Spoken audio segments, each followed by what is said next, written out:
Good afternoon, Manchester, New Hampshire, and all the surrounding area. As you can see, I am sitting in a different place today. My friend Dave demoted me.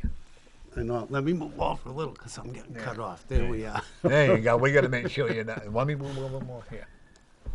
All right. Look at that. All right. Now We got to make sure you're on the camera, you know. But see, he demoted me. He said, "You go sit over there and I'll sit over here." See that? You know. But anyway, what Dave and I and Anthony and we're going to wish everybody out there a happy, happy Thanksgiving. And one of the things I would like to encourage people to do is to reflect on what you have to be thankful for. You know, Dave, what do you have to be thankful for? But just making it to this age by myself and being in, I think, very, very, very good health. Thank you. Yep. Yep. Tony? I would have to say I'm thankful that I live in the United States of America and that I have the freedoms that I do and the respect that I do for this country, and I thank all the veterans that have put their life on the line to make sure that we are all here today. Yeah. Me too. One of the things that I have to be, I found out this year I've had a lot of sicknesses, and you know, Dave, and I am thankful for the spiritual guide, the universal spirit. And I know you call them God, but Liz and I are on the same page. You know? Right, yeah. But, you know, and still, it's all good. But I'm thankful for my home. I'm thankful for my son and daughter-in-law. My son got a great job. I'm thankful that he overcame he had the virus. And I'm thankful that he overcame that. And for all my friends, folks, I have so many, like you told me, you appreciate your friends that you have, okay? Like yesterday, we went to Tucker Away Tavern. Oh, when it's in Raymond. And I gotta tell you, the waitresses there. If you were younger, Tony, you'd be chasing those waitresses. That's how cute you were. You'd be chasing them all around the corner there. Younger, maybe. Yeah. Now I just look. Yeah, that's all we can do. But I gotta tell you, folks, the staff down there are tremendous, and the serving is good. Then I had the pleasure of going. I've been out to restaurant like 3-4 times. Oh, man, about town here. And I haven't even had to pay for them. I like that even better. No, I took my daughter-in-law. I had to pay for that. You didn't have to pay for any of it, right? No. So it became good. No. I was good. As soon as they say, Mr. Moody, you have a bill to pay. Then I'll start crying. There you go. I ate at the Red Arrow today, and I haven't been there in quite a while. I haven't been into the Red. For some reason, I just It's packed. don't. Yeah, I just don't like going in there. Food's good as usual, but packed. No, where exactly is it? I've heard about Red it. Around Ale? the corner. You know where we park the car around the corner here? Right here? Yeah. It's around the Yeah. on the corner. side street? Yeah, on Lowell Street. Oh, And okay. I haven't been in there since I got sober, to be honest. Well, I with used to eat there years ago when I was younger. you. Yeah, the food is good, but Oh, yeah, working for a painting contractor, so every morning you'd have a breakfast. When you're out climbing 24/7, 40-foot right? ladders, you got to eat breakfast. And so we used to eat there. It was one of my favorite places. And then when I retired, I stopped going. So I decided to go in there today with a friend, and the food's still good. the food, I won't say that. The food is always good. Oh, here, Okay. I'll tell you another place that's got good food is 603, right down the street. They I have- was in there a couple of times. but They have a burger Well, that I have never, it's the best burger I've ever eaten, and see, I've the eaten a last lot time- of them. yeah. See, the last time I was in there, I was Yeah. very disappointed. Why? The hamburger was so overly cooked, you couldn't enjoy it. Really? Yeah. I don't know what day you got in or what cook, but This was like 6 months ago. it's or famous for its Yeah, yeah. burgers. It's just called the burger. something. Yeah. Cheese. Cecilio's down here makes excellent grinders. Is that how you pronounce that? What? That grinder place we went to, what we found here. And Bridge Cafe, they're good. yeah, they're good too. Oh, I don't know how to, I never even really pay attention to What's the it- name, but is they it are good in Cecilio's there. they call that? What is it? That grinder place right here? Cecilio's? Yeah. Yeah, that's good food. Yeah, they have very good food. Yeah. But, and you know what was nice? And I went to them, folks, and that accident happened. And I thought, Dave saw it too. They found hair in my grinder. Did you sue? And I want money. you know what? They they were so gracious. I showed it to them to see they took my whole bill off. So, and they were full of apologies. So I'm going to go back. Yeah, but they don't want you going down the street going, I found some hair in my food, in my food. Oh, I did that already. That's the, yeah. This hat right here is a symbol of what I want us to do. I want us to keep America great. Yeah. I want to bring it back. And, you know, this Thanksgiving, reflect, folks. Reflect on what is happening. Not all the bad things, but all the good things as well. Yeah. You know? Well, I think we're at a vital point in time in history where we all realize, no matter what side of the fence you're on, that this country is changing, and I don't think it's changing for the better. No, it's I'll make that statement. Yeah, no, I agree with you. And I was happy to hear that Kyle Welch, the Wittenheiser, got found not guilty. Yeah. I really was. Because one of the people that I could ask you to read it, so you think it's okay for this person to kill these 3 people? I didn't know he killed 2 and injured 1. Right. I said, but was it okay for them to hold a gun at his head and kick him in the head? You see the videos, they're chasing him down. They're chasing him down. Come on. Right.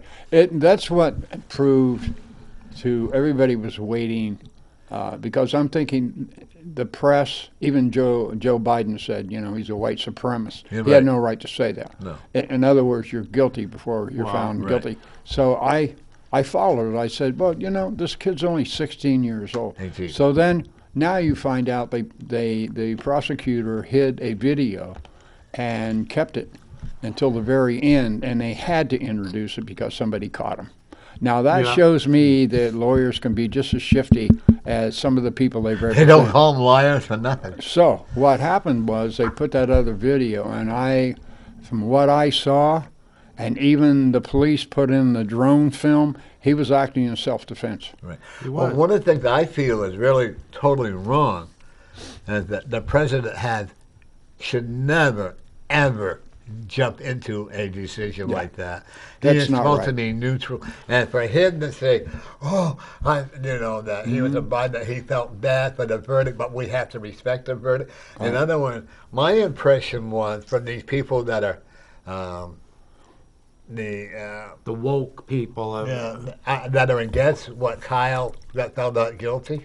Yeah. What would have happened? I always say, what if it had been the other way around? Mm-hmm. In fact, nobody was there from the BLM. It was him defending his property. Right. He actually, his father was living in that city. Yeah. He was living in house blocks just a couple blocks down the street. Yeah. And then when the issue came up with whether or not he was too young to have a gun permit, the defense attorney came in with actual proof, the actual written law, where he was okay. And what got me was that the media, pounds and pounds and pounds, and then they acted, in my opinion, way out of line. You don't say somebody is guilty before the jury has come to a conclusion. And I like the way the judge said to the TV stations, don't come in here anymore. I loved it. I loved it. Yeah. Folks, if you disagree with it, give us a call at 640. They have the right to disagree. Yeah. Yeah. Give us a call if you don't agree, or if you agree with us. Yeah. I'm not making Rittenhouse any kind of a hero, but from what I saw from the actual video and the police video all combined, plus the witnesses that they had at the time, and plus one of the guys that he wounded admitted. So, I mean, you know, you have to come to the conclusion that our judicial system isn't what it used to be, because when you think about it, it can be where they're going to withhold a video just to win a case, and this 16 or 18-year-old kid now is going to end up in prison for the rest of his life. You know what's going to happen to that kid? That kid will never survive. No. And these 3 men that killed, what was his name, the black guy, Albert? Yeah, they got found guilty. Yeah, so you have to wonder about that. And I didn't follow it enough, but they made it out like they were racist and this and that. And I didn't follow it, so I really can't comment on that. But this just adds fuel to this CRT racism stuff. And I think that's Right. a little Well, overboard. it's the woke people that are adding the fuel. And, if what they don't like is because the law is here to protect us, and that's exactly what it did in this Right. case. But they didn't want to see it protect this kid because it wasn't what they, according to their agenda. Right. They want to protect the But rioters. it's and pretty the loot. sad, though, to think that, I mean, if you think about it, COVID hit us basically just about 2 years ago, Yeah. around March, because that's when they told me at the William Cashin Center that, I'm sorry, Anthony, but we're going to have to let you go. And I thought, well, what did I do? I'm getting whatever. And she said, Gail at the time, she's since retired, but she said, what is this virus? She said, I just got a message from the health department. I have to shut the whole place down. So she said, I'm not getting ready. I have to shut the whole place down. So after that, I think in the battle and the misinformation on this COVID and how it's transmitted and where it came from, it's still a question in the back of people's minds. And the more you investigate, the more the mainstream media doesn't want you to investigate, because if you do, you're going to undercover something. But I believe that justice somehow will be served with this Durham. They've already made indictments and arrests and everything else, considering this fake Russian thing with Trump and everything. And I'm not a Republican. I'm an independent. And it may sound a little strange, but as much as I dislike Hillary Clinton, I think people should be able to have free speech and say what they want to say, no matter what side of the fence you're on. In other words, you can't just pinpoint and say, okay, you're liberal, you're not liberal, so the not liberals can't say anything. Well, there's this guy that I've been texting. He is really, because I'm a conservative or I'm an independent. I'm not a Democrat. I'm not a Republican. I'm independent. Yeah, okay. And he's a very broad-minded liberal who thinks that Biden can do no wrong. And you know what? That's his opinion. That's his right. That's what it's all about, freedom of speech. Norm, I'm 71 years old. My father was in the Korean War, and I was born in Boston, and I lived there for 6 years. Yeah. And I end up living in Indiana. And this is the God's honest truth. I have no reason to lie about it. And I tell people today, and they just, what? I was not allowed to have any black friends. Not my family, but that was the Ku Klux Klan.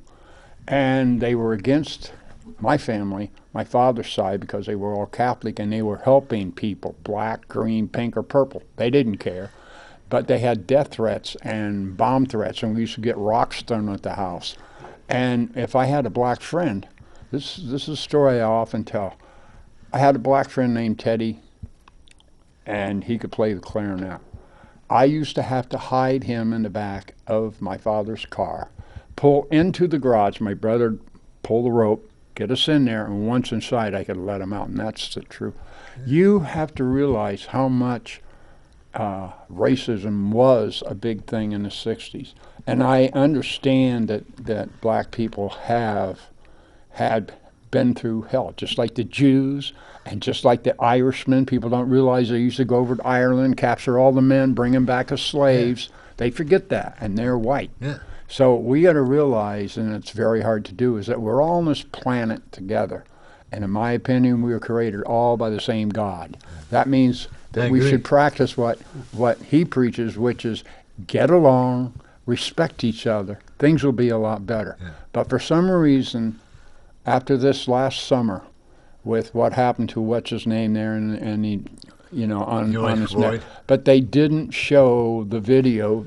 I think it was Facebook had it up for about 3 or 4 days, where it shows him beating his own face against the glass window of his car, and you could see the look on his face. But they deleted all that, and then they came out with this. You deliberately murdered this man, and still to this day, I don't believe it. No. And they made a hero out of this guy, and if you look at his police record, well, It's just the whole thing I have a problem with it. Right. That George Floyd now is a family. Right. Is very, very rich. Mm-hmm. The city So they're gave making him money off his death. Tons. Yeah. Millions and millions. $28 million that the city gave, plus what the donations are. Right. And I have a problem with the I'm not against Black Lives Matter. What I am against is the violence that comes with it. Right. Okay. Well, this is what I say. Do what I did. Research, and you'll find out all about Black Lives Matter. And I don't particularly follow the group and never will, because if you realize their history, which is fact, not fiction, it is a communist, Marxist group that started a long time ago and fell, and then lately it's been this woman that's putting it back up. You can go back to the 30s when communism and fascism were against each other. And then you realize when you get older, listen to me because it's very important, what is the real difference between fascism and communism? None. But yet they're fighting, even though they don't realize they're the same monster.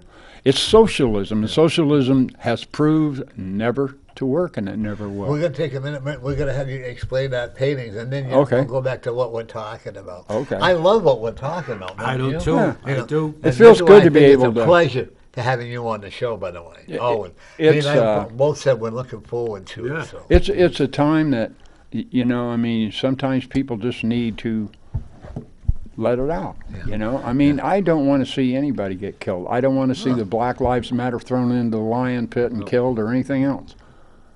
Yeah. You said you watched The Rifleman, right? Yeah. And all these other I love them. But if you look at the white people that were racist against the Indians. Right. They Same called them thing. squads, they tied them up, they beat them. So should they be more aggressive than any other person? We stole from them.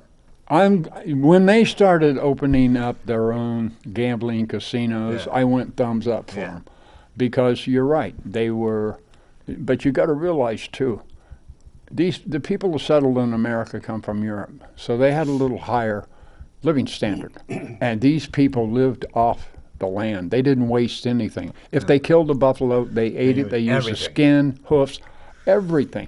It's very innovative. I have often wondered why they haven't appointed an Indian to the Secretary of Interior, and more of them in the Parks Department, because of their upbringing and the way they were raised. Their knowledge of animals and habits is Phenomenal. fantastic. Okay. What is this right here? This is they call it a. Can we get a little close up of this, Brent? There you go. There we go. I'll try and turn it. Okay, I'm going to try and get. This is a guitar that belongs to my friend Brian, and he had a band at one time, and he had different guitars, and I can't play guitar. I tried. I'm not a musician. So I decided I'm going to take pictures and do like 6 different paintings, which this is in the process. This isn't finished yet, because I've got it where I don't want to overdo it. But believe it or not, I'm working on at least 12 different paintings that aren't finished now, because it always happens. It's like I'll get like 90% done, and something comes up. Like with me, it was I got to go to the hospital, got to go see a doctor. That's another thing. When you get older, Norm, you know what I'm saying. The doctors love us because we're the golden nest egg. We're the one that's paying all their bills. Yeah. I mean, Right. But I love doing artwork, and it's ironic, but I heard on the internet that InTown is no longer in existence. That's not true. So I don't know. I can't see it too. They're being investigated, Yeah, and for no reason. I don't know. Sarah Baldry has been paying her staff out of her own pocket. I have really had no problem with her, but I love her. She emailed me, and she said, "Anthony, I want you to be a part of the Art Downtown come Right. spring 2022." And I said, "Of course I will." Then somebody told me, it was a couple days ago, "Wow, it's too bad about InTown. I guess the mayor stopped funding it, and so I don't know. Yeah, the mayor has stopped funding it. Yeah. And I think she wants her old colleagues in there, whatever. Of course. You know, and I don't really understand what's going on, so I just kind of stay out of it. but I will, no matter what, I will always. Well, you met Sarah, right? One or two times, but that's been a couple of years But I ago. talked to her on Facebook, email, and I love her personality. She cares about Manchester. Yeah. And it's like if you don't care about Manchester, you're going to get all these hidden positions. Right. Okay. And it's sad when her staff would not be paid by the city.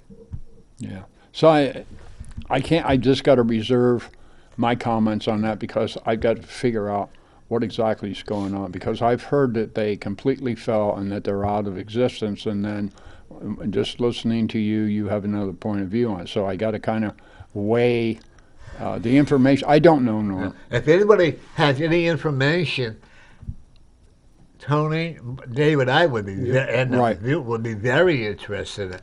But what I've been reading, I'm not comfortable with it. Okay. Right. And Victoria's going to be coming on my show again in January. Okay. And with her, I love her dearly. I really do. I think she would have made a great mayor. But I think she was not telling what she was doing, how, the Joyce it was in chaos.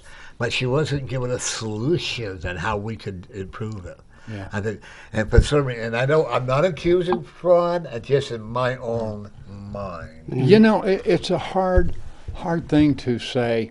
When people elect a mayor, they expect a lot of people that instantly the homeless are going to be taken care of. Instantly, the hospitals are going to have more room. Instantly, our crime rate is going to go down. Of course, we both know, or all three of us know, four of us know, that it's gone up a little. And now we have people that don't want to work and people that would rather beg all day. And what I'm saying is no mayor, whether they're Democrat, Republican, male or female, has the magic answer and can snap their fingers and everything is going to... It's a hard job. But why is this, though, if you notice? I just noticed when I went to Texas, all right, I went to Dallas, Republican-run city, and San Antonio. Austin, Austin. Democrat city. Dallas, you hardly noticed any homeless at all. You go to Austin, all over the place. Yeah. Why is that?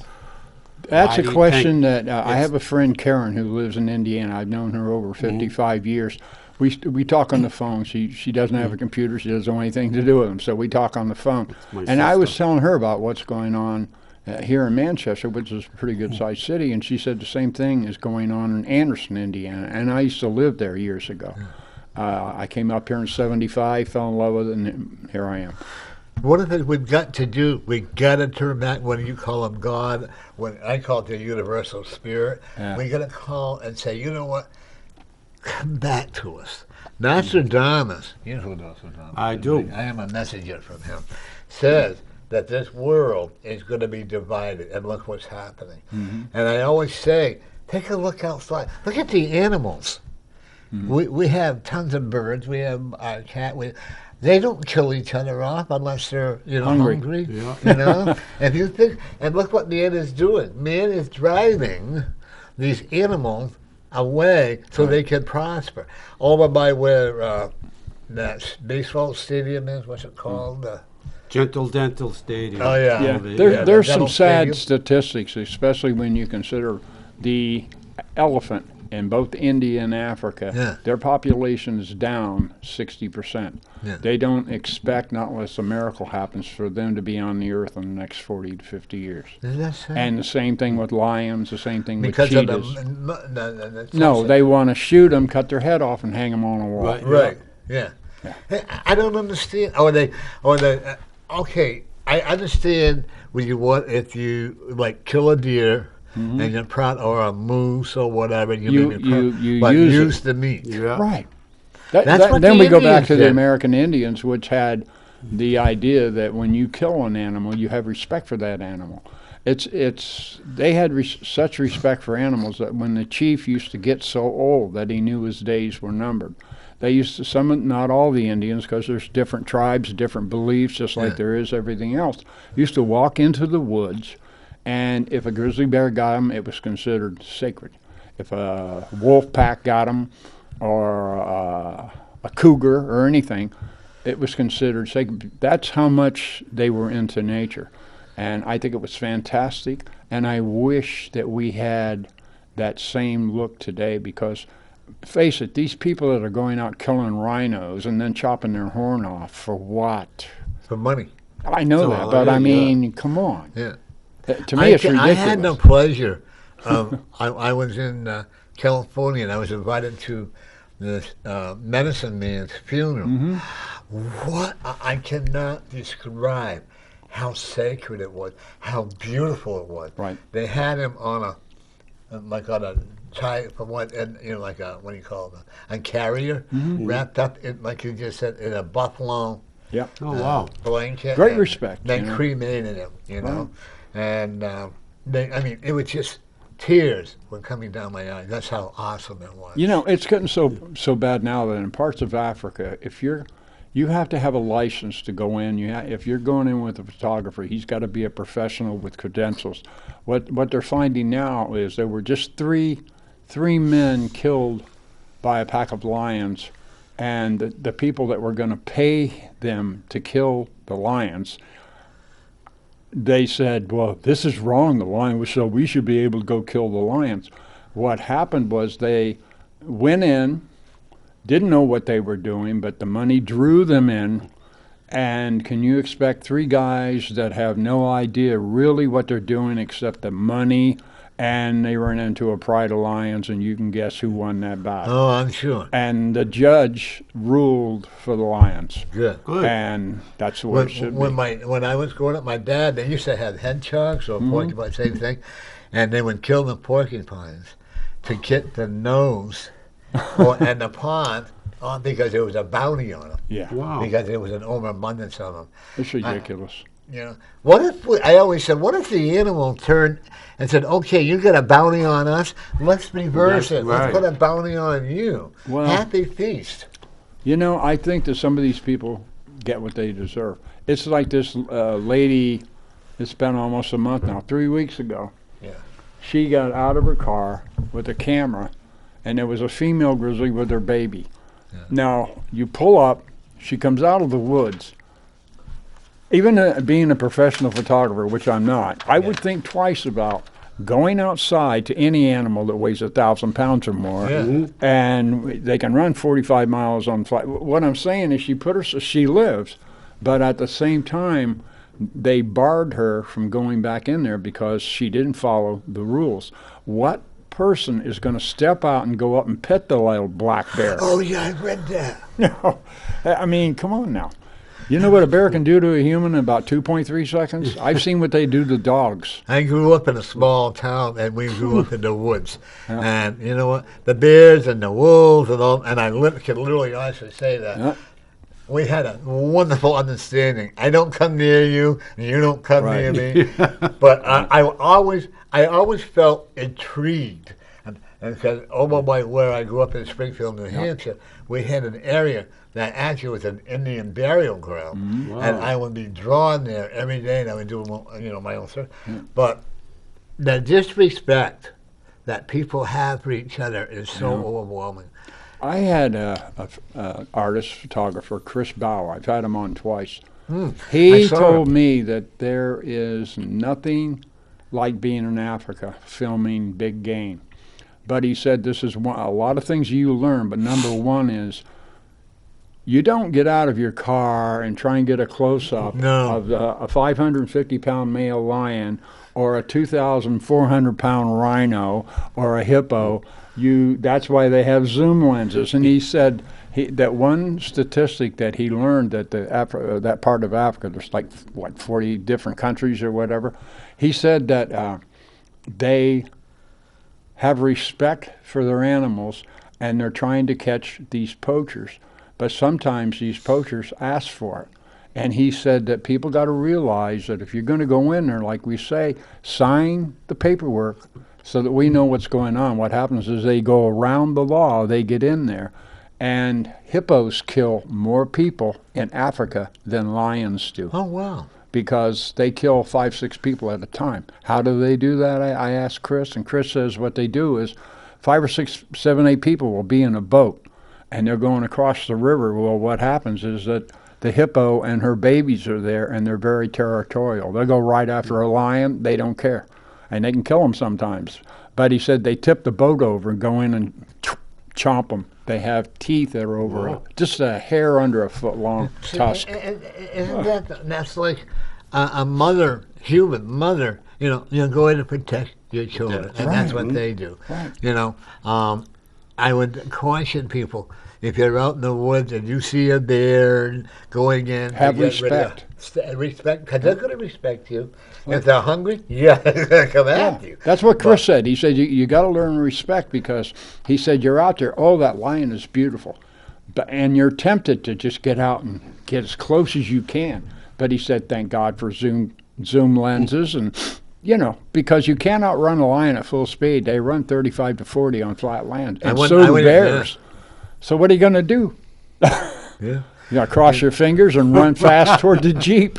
This is the thing, is that we need to harmonize that every animal, people, bird, whatever, and we all need to harmonize together and work together. When I see, like, at the Fisher Cat, I call it the Fisher Cat Club, still the dental, and I walked by, when I first moved here, Tony, 14 years ago, it was beautiful, all wooden area. Yeah. Now it is all condos. Condos and condoms.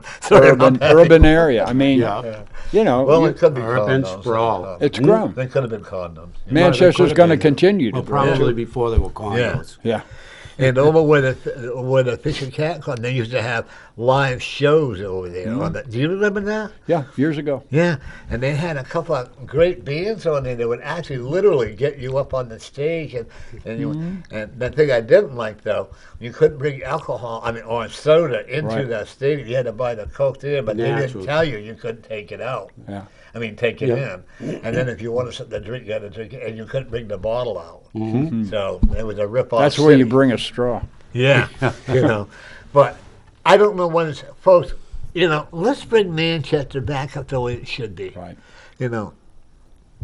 I don't care if you're Republican. I don't care if you're a Democrat. I don't care if you're a Libertarian. I don't care if you're a nudist streaker going down the street or whatever. Let's all, starting the new year, say, hey, hi. I like going to people and saying hi, how you doing, have a nice day. I think I do it all the time. I do too. All the time. That's one thing I've noticed, that we live in the 21st century, and I'm not all that up on the computer and cell phones and do this and do that and banking online and all that. It's going to take a while before I even learn how to do it, but do I really want to do it? Because I'm in that age group. But I've noticed the communication has just simply been horrible.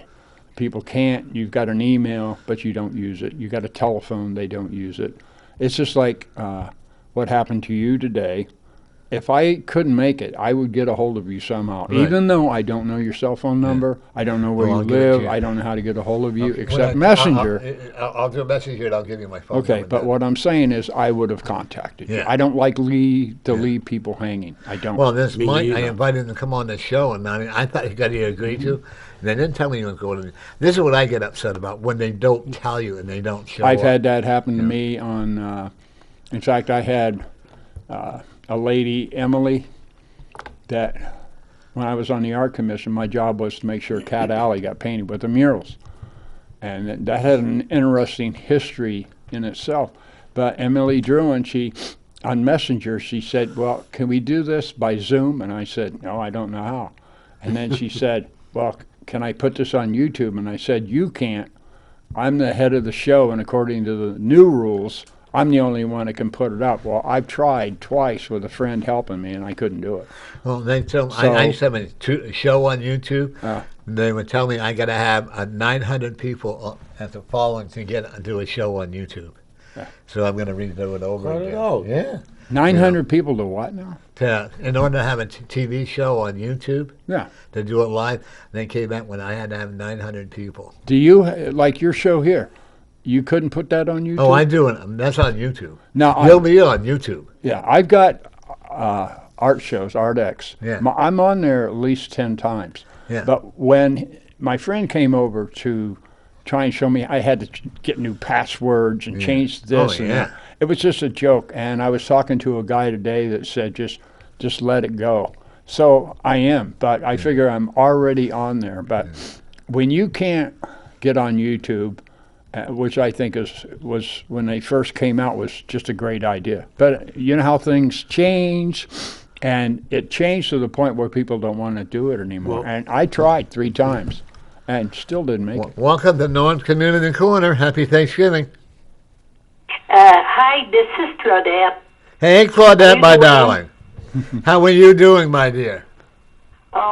Pretty good. I just come out of the chamber, you know, at the hospital. Right. And I'm pretty good. Yeah. But I want to wish you a happy Thanksgiving. Okay, New Year too. That's About fine. it. No. Oh my God. Yeah. Okay, I want to wish you happy Thanksgiving now. Thank you, and you too. All of you Yeah. over Thank there. you. Yeah. How's your toe doing? My sister? No, your toe. Oh, my toe. My toe She's is French. getting better. Good. Yeah, but I have 30 days to go. Yeah. Oh, my God, I don't want to think about that. Oh, you're gonna do fine. I'm gonna be giving you a call on Friday because we're gonna be bringing over some the Thanksgiving dinner that we have. We'll give you a call, bring some over to you.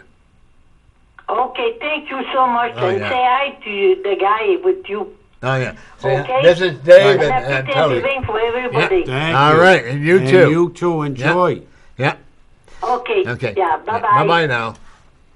That was nice. She's a sweetheart. She's really she? good, and she's from Canada. Canada, you can tell she has a French Wow, I accent. heard the accent. I didn't realize it was Canada. Well, I thought it was like far away, Yeah. not just up the road. Middle East somewhere. I'm one of her Yeah. heroes.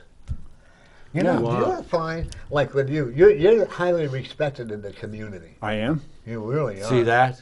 You learn something new every day. You really are. And I find at times, I say to Scott often, I can't believe all the notoriety that I have. I have to always remember, like, you're a very humble person, are you not? I guess I am. I Yeah. don't. Yeah, well, you don't let all this notoriety go to your head. You don't let, because you're a very well-known art celebrity, just to let you know. I know a lot of people that I talk to. Oh, you had Anthony on your show? What a great show. Boy, he can talk a lot. Yeah. I love to talk, and Yeah. then there's times I like to Oh, yeah. What's be the name of quiet. your show? Art Expressions. And when channel, is it? Channel 23. I shoot 2 Tuesdays out of the month, Okay. so it'll be every other Tuesday. Yeah. I have one coming up the 30th, and I'm going to have my students from the William Caston Center that even though they were locked down for over Yeah. a year and a half, Yeah. they're going to be on the show, and they came back to class, so that tells me I'm doing them some good, because I used to have 8, 9, 10 students, and then a lot of people got afraid of COVID. But the people I have on there now, or will have on this show, are people that have stuck with me for years, and I push them. I say, you're getting so good. Don't stop.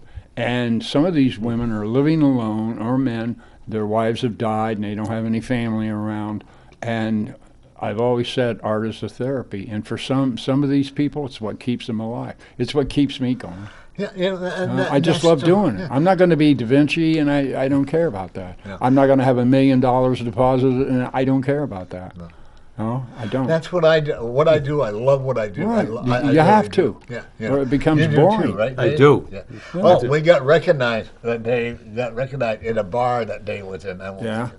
But Look at them TV personalities. Yeah. yeah. Yeah. What time are you on your days? Sometime, pardon me. my time is your show. I can't remember the times. I okay. don't. But it's on Art Extra? Art X. Expressions. X. Okay. Expressions. Okay. Channel Expression. 23. Okay. I know I'm on like on a Tuesday. I'm on every day of the week, but I don't have the times Yeah. memorized. That's why what I do is Me either. Every time I do it Right. around. I get a couple DVDs and I send them out to my cousins to let them know I'm still alive. Yeah. My friend Claudette there, she has a very bad diabetic problem. Right. But she's got to be one of the most upbeat ladies. That's good, though. Yeah. She really is. And I pick on her all the time. I said, You know, honey, when you get older, you feel other people just kind of, well, the old people. And I really had respect for older people because I come from a different generation. But, I mean, my grandmother was like almost not worshipped, but, I mean, she was such a good woman. It radiated. And my grandfather was the same way. They come from the old stock. They went through the Depression in the United States. My grandfather came over from Germany, his father, and moved his whole family out of there when someone was coming into power, the name Adolf. And my grandmother, there was a potato famine. And so her mother, they moved to the United States, became citizens, and you just get that respect. Yeah. And I see that disappearing. I do. It's a different generation that's coming up. They claim, and I'm not saying all of them, because I know a lot of people. Like, I have a very good friend. He's from Africa, and he's a very good friend of mine. Mm-hmm. And then I have a couple other people that are from other countries, like Argentina and Mexico. And I have a couple of people that should, technically is not supposed to be here, because of the paperwork and all. Yep. But you know what? Those people that are, like, we'll say, illegal people, they work every day. They don't depend on your money, my money. They work hard, Right. And to me, a lot of them are the lazy ass people that don't want to work. Right. And they're Americans. You try, they're Americans. Like Dave said earlier, you try and figure out, why this is happening, why in a certain age group this is happening, and the younger people. But it's happening all over. Chicago, Colorado, Indiana. I still communicate with my friends, and they say the same thing. And everybody comes up with the same answer. It's that generation where something was handed to them. My father, I'll never forget it. He did the same thing to my brother and sister. My father was born in 1929. So my grandparents, it's going through the Depression. It was a little tough. My father took me on a little drive. He said, let's go talk. Well, I thought I'd done something wrong. What he did was in Indiana, he pulls up to this place called Burger Man. And then he says, see that blue truck over there? He said, there's a black man in there named Willie, and he's an electrician, and he's wiring this hamburger place.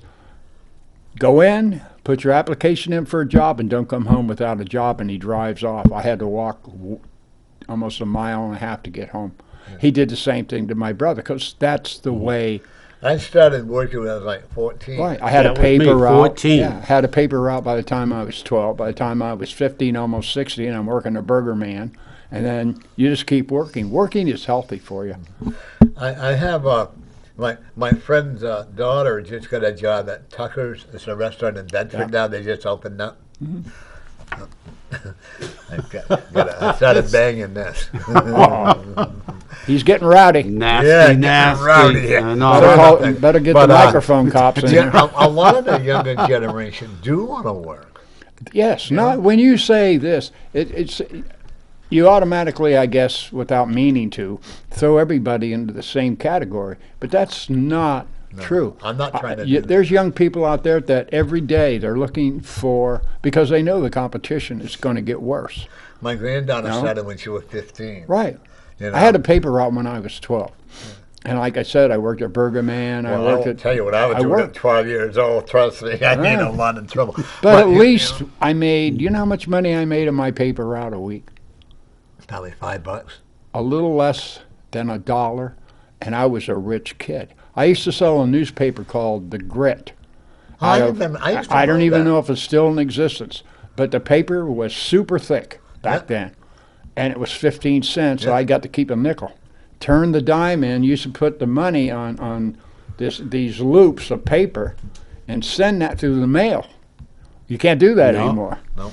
But Right. I did that for 2 or 3 years. My next to the oldest stepson used to sell the grit paper. Yeah. He would make $5 to $10 a week. Yeah. Okay. I worked on a farm at 15 years old Mm-hmm. for 5.5 days. Right. I made $10 a week. Yeah. But I Wow. had more money than I bought Exactly. my own clothes. Didn't you buy your own clothes when you started? I could working? go to did. a, I started I could working take at a dollar, 14. go to a movie house, get popcorn and a soda, buy my ticket, and I still had over 50 cents in Oh, my yeah. pocket. My Can't do that nowadays. My sister used to give us a quarter apiece to go to the movies. Yeah. We had to pay 15 cents to get in Right. and 10 cents for the popcorn. Yeah. You know? Yeah, Yeah.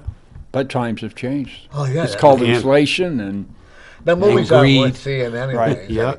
And you know, and they had movies that were worth going to see, like Disney movies. Today, there's so much sex and violence in the movies. You know. Well, you know, I'm admiring that picture over there. I can't Which one? hold off anymore. Let's- You're going to let's have to show. tell Go me ahead. about it. Bring it up closer to you. There you go. okay. See if we can zoom in on this. This is really from my photograph that let me Is see if that I a can- butterfly? it's a Yeah, butterfly. there's 2 of them. Oh. There you go. So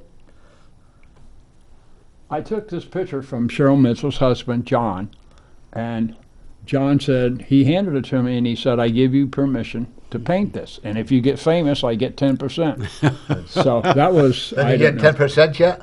No. No. He moved, when Cheryl died, it's like when Yeah. you're married that long and part of your wife dies, like Frank, I don't know if you've ever heard me talk Yeah. about Frank Mullen. He's 93 years old. He was married for 68 years to the same woman, and when she died, instantly, everybody that knew Frank, I've known Frank for over 30 years, we thought he was going to pass on and die because you just lose a part of yourself.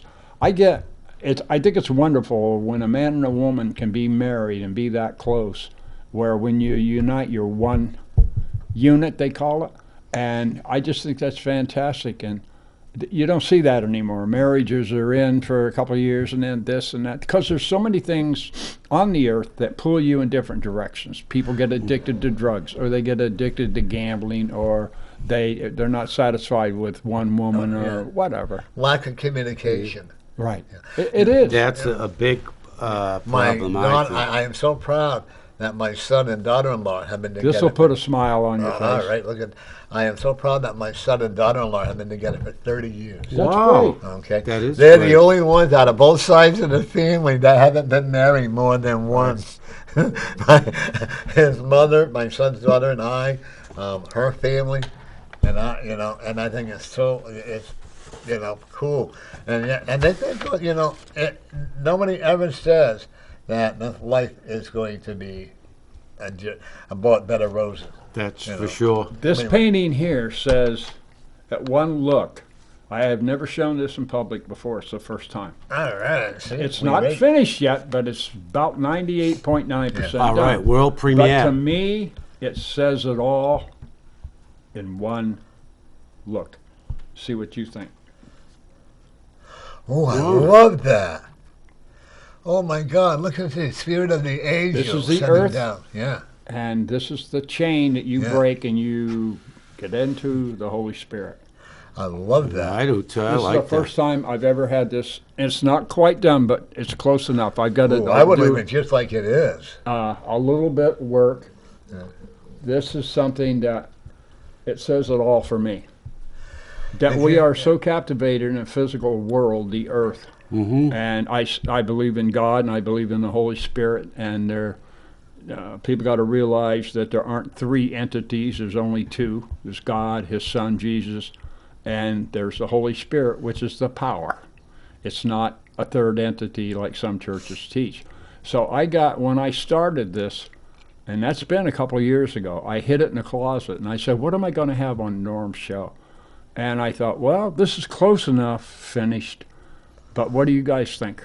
I think it's awesome. What do you think? I think it's great because, especially where I'm at, that's me, and it is people instead of, nourishing their soul, all they think about is, material possessions and that. All they think about is their physical self without nourishing the soul.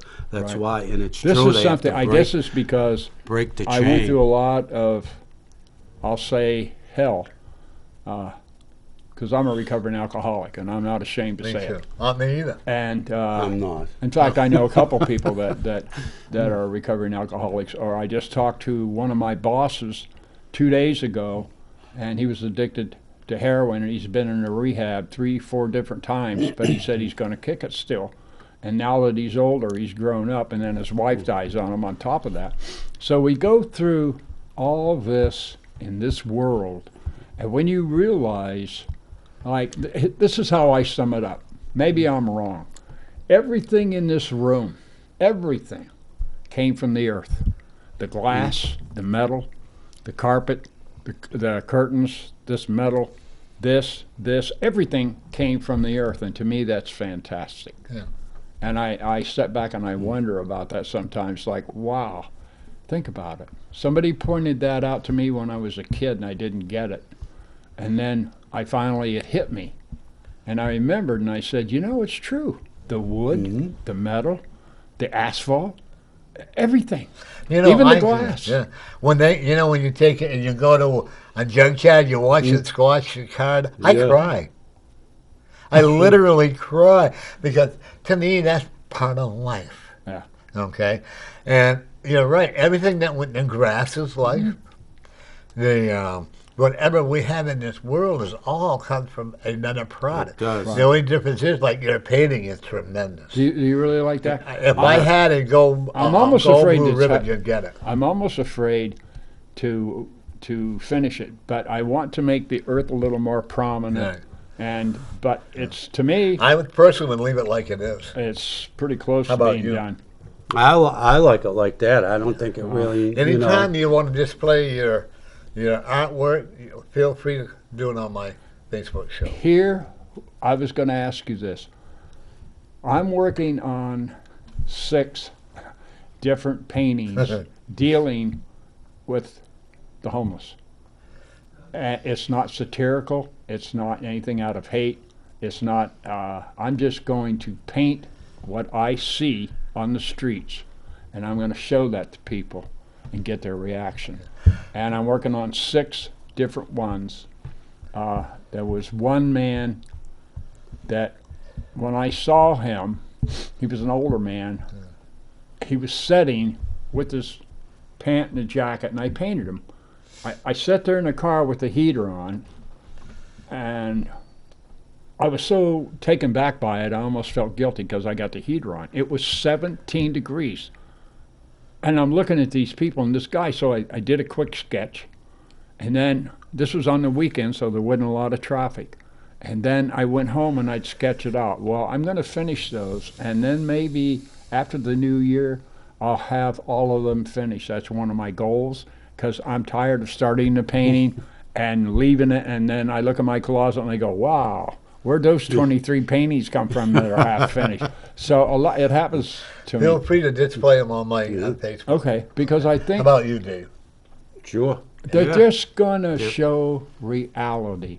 And if I have any political feelings or anything else, I'm going to express them, and I figured this is the best way to do it. See, when I tell people, because I know, like David and I do spiritual readings, okay? Your spiritual or second reading, if you want to, is your artwork, because you're painting things that you're painting it the way you see it and the way nobody else sees it, okay? So that is your spiritual angel that are guiding you to do this artwork. It's fine with me, as long as a lot of it's not going to be what you could consider positive, because you learn from mistakes. So you're going to learn. It's like history. Face it, people were slaves. People were executed for not doing this or doing that, and it's still going on around the world. So when I paint like this, it's an escape in a way, but even though I know I'm still in a human body and I'm on the planet, but I say, okay, when you're all alone, don't you ever think and let your mind wander about the spirits of the universe and things we haven't seen yet? And here we are, the most beautiful planet in our solar system. That's my opinion. Because look at the colors. Even the NASA photographs, it's a beautiful blue, beautiful greens.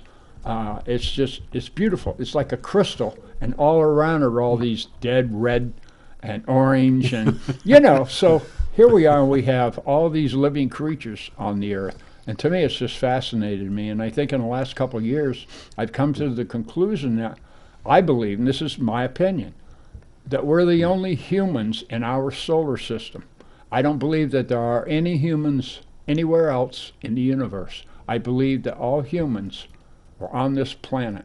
And there's a reason that we're here, and we're promised to live in a super world where we're not even going to be in a physical body. And that's what I'd like to see. Right. And that's what I'm working toward. So, because who wants, even though people used to live 500-600 years, but then again, you think there was no pollution in the air, no pollution in the water, no pollution in the food. We don't have to worry about mercury in our tuna fish sandwiches then. We do now. There's all kinds of things we have to take into consideration that they didn't. So you wonder why they actually lived longer. It's all fascinating to me. It is Growing up fascinating. as a child, because I didn't have the running water. I had the old outhouses. I had to go out and cut my wood and bring it in. All those. Yep. I was healthy, but I didn't realize it. And I can honestly say I didn't know what it was until I went to school, what it was to have a flush toilet and running water. Wow. But you know what? Today I'm okay. I learned that, I lived mostly by myself growing up, even at 8 or 9 years old. And what I don't like to hear is, oh, he had a bad childhood. He didn't mean to break that window. Or he didn't mean to take that person. Don't blame your childhood. Blame yourself. Right. Like alcohol. I used to go to the AA meeting. I got so tired of it after a while saying, oh, alcohol did this to me. No, alcohol didn't do it to you. You did it to yourself. Alcohol gave you the false courage to do it, Right. And They genuinely, call I've it been the can sober of courage. 26 years. Yeah. Just like I remember so many bar fights. We used to have this one guy, Brent Keesling. And this guy was just, his older brother was just really a mellow guy. Yeah. But this Brent, he would get to the point where he'd have a few beers, and he was a good boxer. Yeah. So what happened was he'd go around once in a while, and he'd beat the hell out of somebody, make them look good in front of the girls, right? Well, one day, he's in a bar, and I just got in there, and he's picking on the wrong guy. The guy that he picked on was a 10th degree black belt. Ooh. He was became one of Telly Savalas' bodyguards. Oh, wow. He got up, put one leg up, swung it around, and knocked 6 teeth out. Ooh. Then he picked Brent off the ground, and he said, now, have you got anything more to say? There you go. Put him in his place, huh? Right. But he got what he deserved, I Wow. think. It's a horrible Did- way to learn. And come to find But- out, I didn't know it. That was Brent's best friend. And Brent Wow. was sitting back watching him bully people. And Brent he was the guy that he had, Ross Scott. He eventually became one of the bodyguards for Telly Savalas. And he used to tell us when he came back, he said the sad thing about Telly Savalas is when his wife died, it was like letting the air out of a balloon. So he turned into an alcoholic, and he was a millionaire, but he just lost it because of that. But he was his bodyguard. But you never know who you're going to pick on, and you get That's your right. upcomings. And it didn't take more than 2 or 3 seconds, and boom, that was So the did end he of it. learn from that, or did he continue on? I really don't know, because that was just about the time I moved out of Indiana, because I was going through a divorce because I was drinking. And I decided that it's time for me to get out. So I moved back with the parents, and I went through a tough time. Which was where? Up back out this way? Yeah, I moved to Nashville. I lived there. I was member of and president of the Nashville Artists Association. I knew I had what I call a God-given talent, which I think is I'm all self-taught. But I had something, and I wasn't doing enough of it. But when I quit drinking in the year 2000, I turned 50. I looked in the mirror, and that was the end of it for me.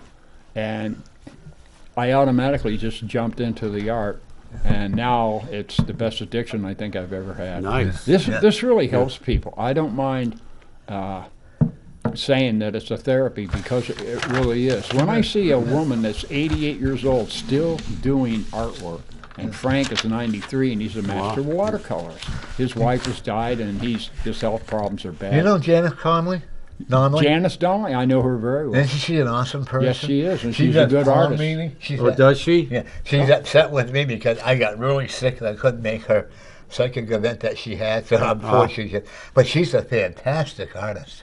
I know. And she's a great personality. Her and I still communicate once in a while. Yeah. We were supposed to go out and get a coffee, and she was supposed to get back to me on some glass that the president of the Manchester Artists Association, like 20-some years ago, he died, and his wife didn't know what to do with all this glass that goes into frames. So she hasn't got back to me yet. She's kind of a hard person because she's always like a butterfly. Yeah.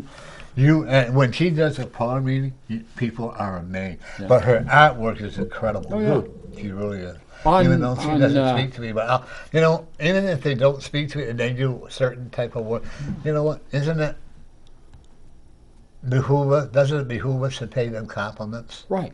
I mean, to me, it's my life. It's such a big part of my life that I don't know what I do without. It's like my cat Sylvester. He's only 5 years old. I don't know what I do without him. If I come home and find him dead, I'd cry like a baby. That's me with my buddy. Huh? He's my fuzzy buddy, man. Well, we come home one day, right? We have a beautiful, pure black cat. We call him Mr. Shadow. Scott had his window open, right, Scott? And Scott looked in on his bed. There's a black cat sound asleep on the bed. Right. He's been there ever since. And then we have another one, Big Boy, who sleeps in my office because them two don't get along yet. Right. And when I come home from the hospital, I had my surgery done. Big Boy, my cat, come right up and lay down beside me to make sure I was okay. They know. And they had their own personalities. Every one of them. This is the fourth cat I've had in the first male. Oh, God, and I can't count he looks just like Sylvester. And Dana, somebody gave it to me, and I had her 8 years. But she died, but she was like 7 years old when I got her. But when she passed on, I buried her on one side of the Merrimack River, Piscataqua River, I think, and then Fuzzhead.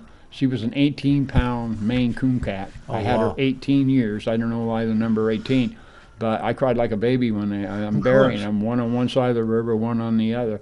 And I go home after coming back from the vet when they had to put Dana down. I just said, well, okay, I'm getting older. I'm not going to have any more cats. Well, out where I live in the backyard, there's a big round table with some chairs, and all the tenants, I live in housing, so we used to sit back there, and play cards or drink our coffee, smoke our cigarettes or whatever.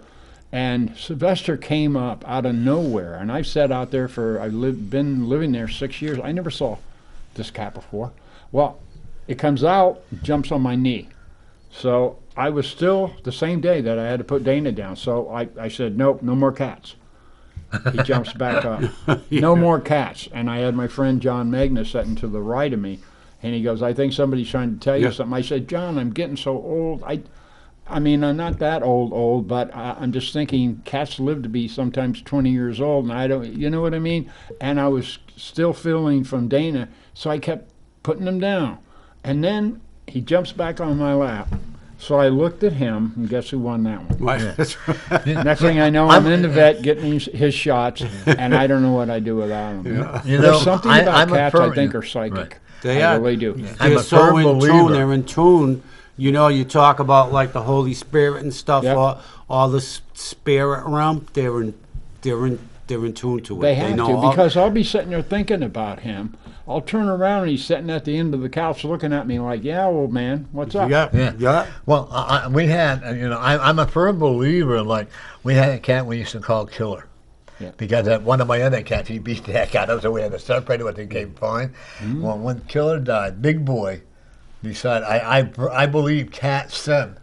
They know who's going to give them a good home, and who say what animals. They must know. Yeah. And I don't like to hear people say, "Well, they're going to replace this dog," or "They're going." No, you're not going to replace that dog. You're getting a new dog and a new way of loving them.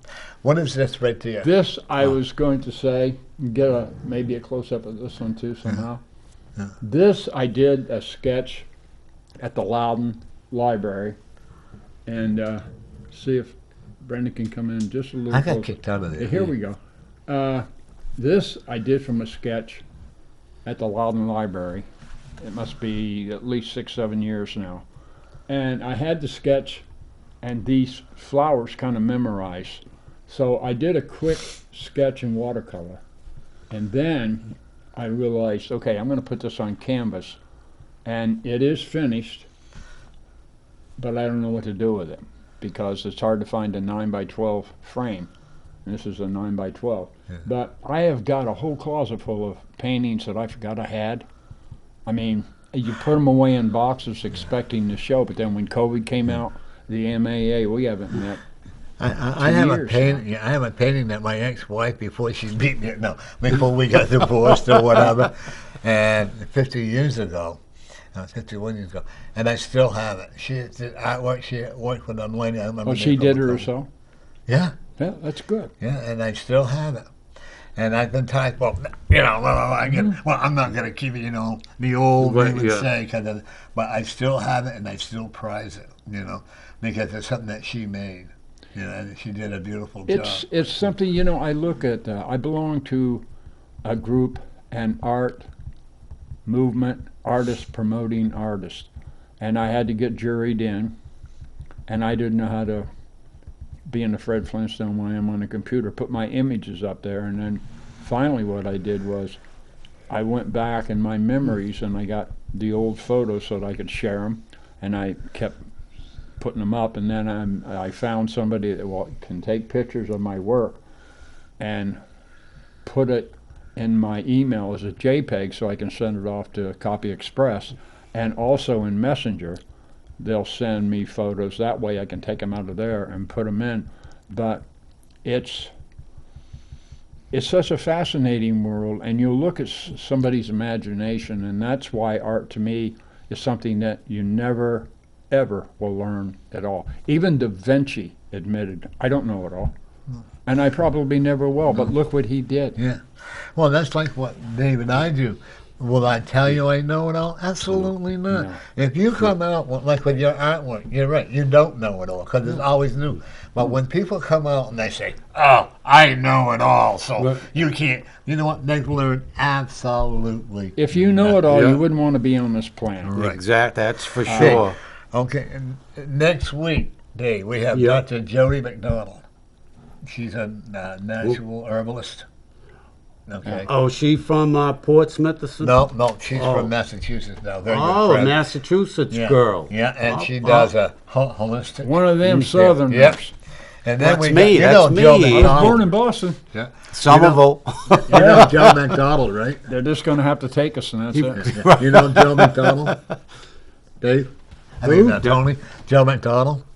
The name sounds He familiar. plays guitar and the piano, keyboard, and all that. wow. McDonald. Oh, I hope he It brings sounds it all familiar. with him. Yeah, he will bring one. good. Yeah. And then we have one of my favorites, I'm looking forward to seeing her Karen again. Tesselman, who's going to be running for governor. Yeah. I love her.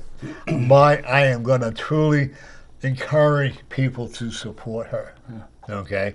I don't think I call Sununu a rhino. You called who? Sununu or rhino. I got some pretty nasty letters. I imagine you did. That's why I try and stay out of politics, but I it's in love your it. face every day. But I find it to the point where I look at it this way: if people can't see what's going on, then they're going to pay for it in the future. And Because there's a lot of things going on in this we country have that a very good friend of yours coming on. 1222. James Oliveira yeah, and Mary St. Pierre is coming on. is coming on your show when? 1222. And who are they? Mary is funny. She's Yeah. almost by much. She's Jim's funny. a poet. Jim is a poet. Oh, okay. Okay. Yeah. If you want to find time to come and say hi, you're more than welcome to. To come on the same Yeah. time? Yeah. Was that And then- 12:22? Yeah. Yeah, remind me, Norm. Okay. And then we're going to be closed for a week. And then a week we're closed between the 12/22 to after January. Yep. Okay. So when are we shutting down here? I imagine 22 is going to be the last December show. 22nd? Yeah. Okay. You know. What did you say? I don't know. No. Okay. What? The 29th, it says Yeah. off. Yeah. Oh, where'd you Yeah. get that paper? When I get it, we make our own. No, so you get Oh, that. I'm not sure, but that's what we usually do every year. Yeah, because I'd like to know the date. Yeah, So I'll let the you last know. day the studio will be open is the 22nd of December? As far as I know, yeah. Okay, and then we'll open back up in January. January 5th. 5th? I will be. Martin, no. You remember Mike, don't you? He has a learning disability. He's a small town celebrity. I don't I even don't make know. him. I don't He's- think so. He's great. He's coming on. I like him. He has such an he has a he's mentally challenged, and that's okay. But I love his upbeat. Right.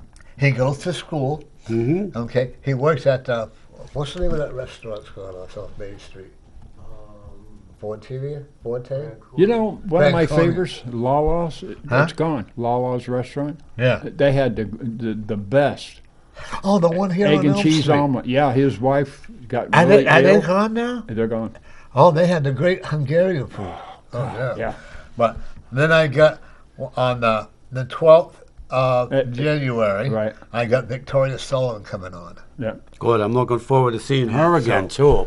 I'm going to Yeah. consider you my co-host. Okay, so I have Norm, tips the for her. 22nd of December will be. So when are they coming on, Jim and Mary? The 22nd the of 22nd. December. Yeah, on Okay. December, yeah. Okay. Yeah, if I'm invited, let me know. Remind me. Yeah. You Now, know, it gives me something to do because, when you're retired, my age, I can't sit and watch I'm going TV on all in day. April. I'm going I never turn my TV on till I watch the 6 o'clock news. Yeah, I watch Me TV, and I Ah. keep it on there all the time. What's the- I like the old stuff. Yeah, me too. Uh, It's like these old westerns, like Gunsmoke and Rifleman, and I don't care Wagon for Train. MASH. They all had a moral That's story true, about yeah. it. Something. I mean, it wasn't just like everybody going out shooting and killing each other. It actually had a moral behind it. I think Gunsmoke is the best written. I just got That I I've just ever- got through watching Gunsmoke before we came here. I watched it on 83. Yeah, I You know, saw that too. 64. I came in. I You know, lo- I I mean, like it. that's the longest running TV show in the world. Oh my Over God. 22 years. When I saw what year Huh. that came out, then I feel old. What was that? 1959. Yeah. Wow, I remember them. I was a Yeah. kid. I was a remember little- every weekend we used to My go to my dad was born, grandmother's, yeah. and we used to watch Gunsmoke, Have Gun Will Travel. They were right after each other. Richard Boone was a good actor Yeah. too. My dad. But I had a moral When you said that, story. not your dad, and he was born. My dad was born 1901. Wow. So I was born in 45. So he was 44 when I was born. 45? You're 5 years older than me, so Yeah. you must be what, 76? Six. Yep. But I feel better than I ever have. I Well, don't smoke, except a homemade one. I started it again, and I'm gonna try But and quit. no, again. you know what? I have a problem with that, and I'll tell you why. Does it relax you? I think it's all psychological, physiologically. Yeah. But I quit for a month and a half, and I felt better. Then when I started smoking, because of all this stuff, Yeah. I was having problems with doctors, and I told Yeah. them, Yeah. this has been going on since March of this year. I see a lot of people. So I picked up smoking again. I see a lot of people with COPD like you have. Yeah, I do. Okay, and a lot of other breathing anxiety. And I tell them, what else have you got? If you're enjoying the smoking, then go for it. Right. I'm not going to, that's like me being an alcoholic. I can't condemn you for what you do. Like, and I enjoy an occasional homemade cigarette, you know. And believe it or not, I wish they would legalize it because it helps me to sleep for what I've gone through, Right. you know. And of course, Scott has to check it out to make sure it's okay, you know. But I do whatever you feel. Do it for you. When you got sober, you did it for you, right? Right.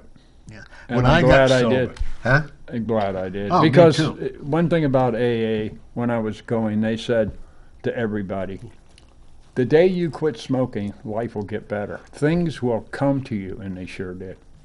It just seemed like out of the blue, I was getting phone calls. Hey, you said you painted houses years ago, and then I found that like I had to lose everything to be where I am today. I had literally ate at the shelter. And I'm not embarrassed in saying that because the food was really good there. And they had a woman, her name was Teresa. I was in line waiting. She gave me a pair of moccasins, and I got them somewhere hidden because I wore them out. A pair of moccasins. I literally, because nobody had ever given me anything before, Right. I literally started crying. She said, they're just a pair of moccasins. I said, to me, Yeah. that's like when your friend there, what's her name? That Janice? passed away. oh, Dana the cat. No, your friend that passed away. That neighborhood walk there. Which And one? she was Okay. in the neighborhood walk that she fell Michael Briggs. Oh, Cheryl Mitchell. Yeah. Yeah. Now she gave you a memento, a fond memory. But this lady, I'll always remember her because and then I had another lady who looks at me. She has the HIV, still alive. God bless her soul. I love her dearly. Right. She says to me one day, "Who the hell do you think you are?" And I'm sitting there, getting sober, feeling sorry, like you probably did, going, "Oh, Mama, poor me, poor me." She says, "Who the hell do you think you are? I don't know if I'm going to wake up tomorrow. I've got AIDS." And I'm there, wow. Her boyfriend came down at 5 o'clock in the morning and woke me up to go to work. I had cucumbers on my eyes to keep the wrinkles from coming away. Yeah. And all that stuff. And he says, "Come on." I said, "Well, what are we?" You're going on. And that's when my life started to rebuild. Yeah. Anybody can fall down. Like with cigarettes, my PA at that time had said, you got to realize that they put over 7,000 different chemicals. I said, 7,000? He said, yeah. He said, it all comes out in a spray. Yeah. Right in the field. And he said, the thing is that people that pull that tobacco so that they can harvest it, they get skin cancer. Yeah. So he said, your body is fighting not just the nicotine, but all those chemicals. Well, It's hard. It really is hard. Yeah. You know what I find interesting in the American Lung Association and Cancer Association, don't smoke your brain, they got, and all that other stuff. But yet they want the money from it. I'm going to quit. It's getting You close. have to be ready. Yeah, I think Yeah. I'm getting close to where I'm just going to say this is it. Have you ever smoked? I used to smoke. I enjoyed it, actually. I enjoyed Yeah, it. it's one of those things where if you're sitting there and you're waiting on somebody, it's going to be a half hour. The first thing I'd reach for is a cigarette. I didn't need it. Well, after That's me. Yeah. Well, I'd be cooking dinner. How long until dinner's ready? When the cigarette's I done, used to dinner's down ready. went the old TV. I miss the old TV studio. Yeah, we had a Cam. commercial. Oh yeah, Wasn't that a great area? You and I'd be outside talking, smoking a cigarette. yeah. Looking at the river. Yeah, Yeah, and look I at like the that river. down there. Yeah. But Ted Gassis had different plans. Yeah. Then I got Ted Gassett the mayor then? Yeah. Was he? Yeah, Oh, I thought it he's was the one that moved it all up here. Was it him? Oh. And then I sat there, and Matt sat here, and he hypnotized me. Oh my God, I looked like a baby whale. My God, I didn't realize how bad. But I bought me a pack of cigarettes and a lighter just in case. And I said, wait a minute, why am I doing that? I'm defeating my own purpose. And I always remember I gave this homeless man a pack of cigarettes and a brand new light. Then he said, you got a couple of dollars? Yeah. And I looked at him, I said, I just gave you cigarettes. And those are what, $5? Look what it cost for cigarettes today. Yeah. Plus, he wants a bottle of beer to go with it. Yeah. Right, exactly. Yeah. That's right. That's why when somebody asks me, and they have, I don't know how many times in the last 6-7 months on Elm Street, it never fails. Do you have an extra $2, or do you have this or that? One guy came up to me and goes, do you have any extra money? I haven't eaten in 3 days. And I told him, I said, look, I'll make a deal with you. I'm going to go up and do my TV show, and when I come back, I'll take you and I'll buy you a meal. And they say, well, I'd rather have the money. Yeah. You know, right then and there, they're not that hungry. Do you That's remember when exactly they used to right. have the vending machines out by City Hall and they sold the hot dogs and all yeah. that? And there's the one guy who was leaning, I can still see him leaning against the bank. His foot with his hat out like that. Yeah. I said, I'll tell you what, I'll go over with you. I'll buy you 2 hot dogs, a soda, and an ice cream, and bag of chips. Right. You know. Oh, no. Right, yeah. You remember Howie? How is He it? used to sell the ice cream down there. I can't remember.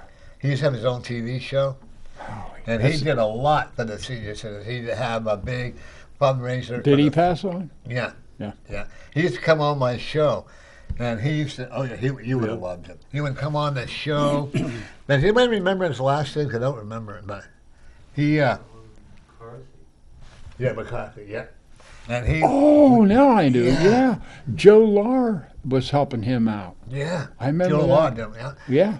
You would have loved him. And he used to come on our show. He'd come in.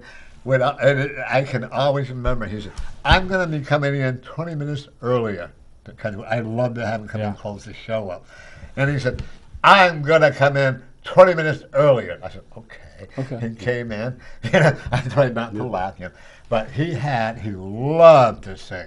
He was in his 80s at least. Yeah. Yeah. And I remember him. He now. used to go down to the city hall during the alderman meetings and literally sing to them. Well, really? Gassett tried to make him be quiet, and he refused to. And I said, you can't stop him from singing. I think he's at that point that he was just, I've lived it all. Yeah. I'm going to live it till the very end. He was the greatest man I ever met. Yeah. He would actually give In fact, I think I met him at MCAM. Yeah.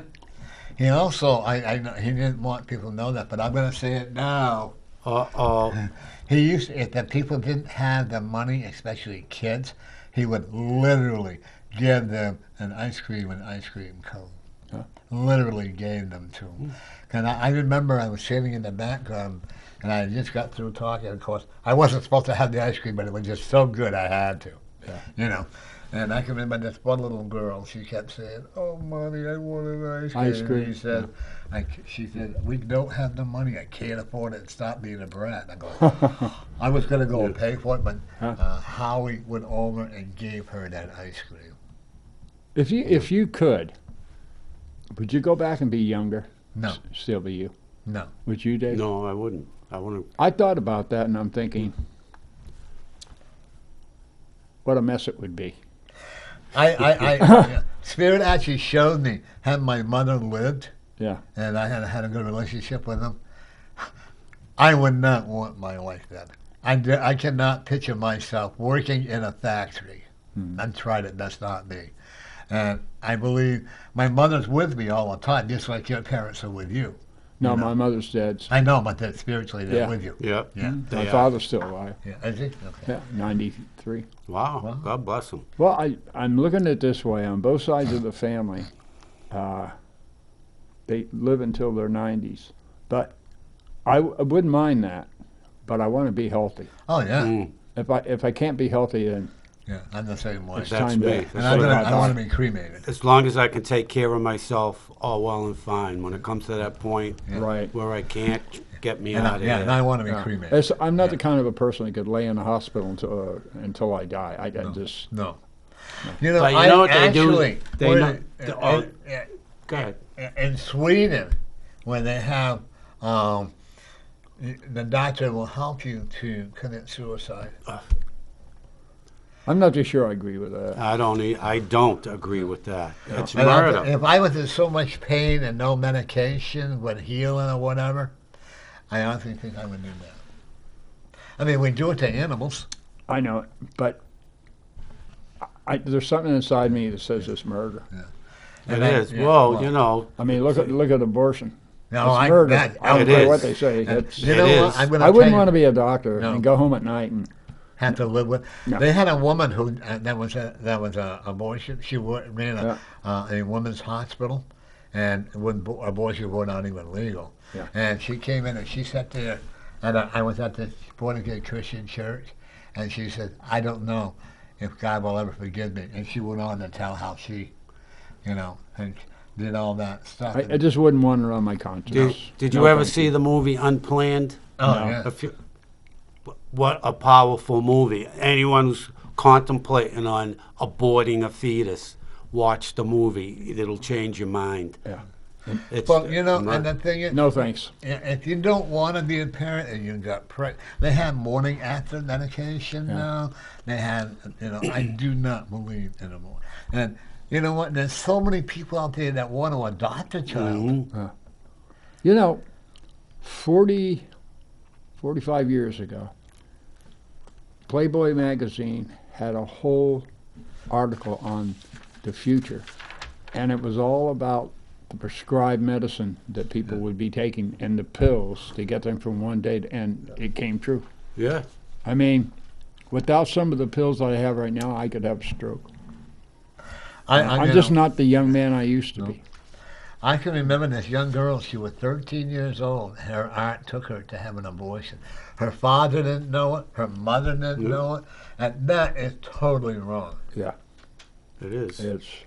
They say it's to protect the child. No, it's not. It- But yet they'll send the bill to the father. Well, you know who started the abortion industry? Yeah, Roy Wade. A woman named Margaret Sanger. Oh, yeah. Oh, that's Planned right. Parenthood. Mhm. And guess who was her best friend? And you can check me out to make sure. Adolf Hitler. Yeah. She went after blacks. She used to talk That's to black right, yep. preachers so that the black preachers would tell their people not to have sex, or if they did, to abort the baby because of this. And that was way back in the 40s and 50s. She started Planned Parenthood. Yep. That's an historical fact. It is. Yeah, I've read. yeah. I've read that about And I her. also will Adolf look Hitler, at my how best much friend. money Planned Parenthood is making off the fetuses. Yeah, they sell body parts. Yeah. Yeah. Now imagine this stuff was going on in Hitler's Nazi Germany, where if a Jewish woman would be pregnant, they used to put them in these huge buildings, and when the baby was born, they'd smash them on the concrete and stack them up and burn them. And I'm thinking to myself, we're doing the same thing today, except we call it Planned Parenthood. What I don't Right, like is that's when right. people are saying that there's no such thing as Holocaust. Talk to some of the Jewish ladies or men, okay, and tell me that there's no such thing as Holocaust, because there is. There is. They're trying to say it didn't exist, No. but That's like they're trying to. And you know what? The KKK was actually started by the Democratic And Party. did you know, this is the truth, I was doing some telemarketing this was back in the 90s. And this guy, I called on the phone, had a whole list. We worked there for, 4 hours a night, but we got paid for 8. And we were selling the Union Leader. And I run into this guy and he said, you know what, I'll buy the Union Leader. I've been reading it for years. He said, but I want your address so I can send you something. And I said, I remember my exact words are like, I thought real quick and I go, well, I don't want any pornography and I don't want all this other stuff. And he said, oh no, this is fact, it's history, it's true. So I said, okay, I'll try it out. So I gave him my name and address. And about a week later, I got this thing in the mail, and I was shocked when I opened it up. And they were celebrating the birthday of someone involved with the Catholic Church. And I know I'm treading on water, but this is That's God's okay. honest truth. Yeah. And they were pro-Hitler, and his name was Father John McLaughlin. And right at the bottom of it was from the American Nazi Party. And underneath that, I was reading a line, I was like shocked. And it said, the Ku Klux Klan have now become a part of us, and us will rule the world. And I still have somewhere, I know I didn't throw it away because I'm a pack rat and I put all but I'll never forget that. In 1978, sure enough, I researched it, the Ku Klux Klan joined the American Nazi Party. So now they're all and the thing is, they're all hate and prejudiced, and we don't know the word racism when it comes to what Hitler thought. He even sent men to the North Pole to find the replica of, or the belongings, bones, whatever, of the superior race that he called the Aryans. Yeah. You know? So when I look at that, the whole thing, abortion, I mean, come on, have we come to that point where we can now say, you know, that it's okay to kill your baby? And then you look up the history of people would just keep reading instead of getting on the internet, which I do now more than I ever did. And that's where I get a lot of information. But I'm not taking in so much that I believe everything I see on it, because I've got to research to make sure they're telling me the truth. But I'll never forget that, getting that in the mail. You know, last week when we left here, I'm really actually very proud of myself, Dave. We had this guy down, I'm going to mention names because he can't come in the building, and that's okay. He called me a bigot, prejudiced, and racist, you name it. And he said it on Facebook. He said, "Can I talk to you?" Tony, I've never said anything or disliked or hated anybody as I did him.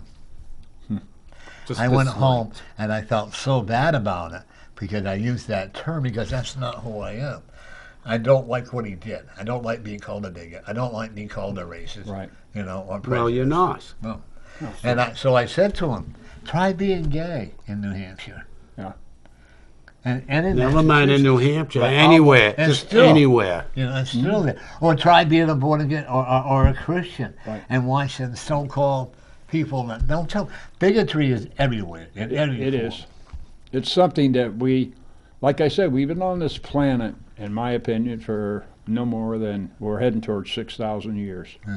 The Earth may be millions, hundreds of millions years old. Because when we start digging up dinosaurs and this and that, obviously man wasn't on the Earth when they were on the Earth. I mean, how long do you think you would last with a Triceratops Rex?